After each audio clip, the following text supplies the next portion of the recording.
ဘိုးကဝင်းမြန်ပြီဒီကောင်လေးစားရင်းနဲ့တိတ်ထားပြီလိုက်နည်းတက်တာပါလေဒီကောင်စားရင်းနဲ့တိတ်ထားဝင်းမြန်ပြီတစ်နှစ်ကျော်တော်တော်ကြည့်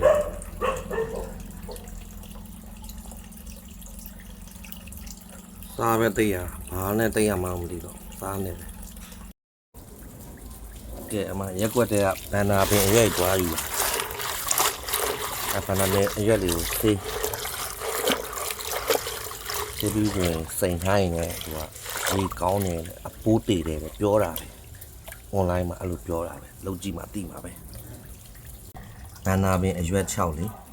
ဘန်နာပင်အရွက်6လေးရက်ွက်တဲ့မှာတွားယူပြီးဆိုရင်စိန်လိုက်ဆိုရင်ဟိုအယောင်နဲ့ပြောင်းလာလိမ့်မယ်လေအဲအယောင်နဲ့ပြောင်းလာပြီဆိုရင်ဒီကောင်းလေး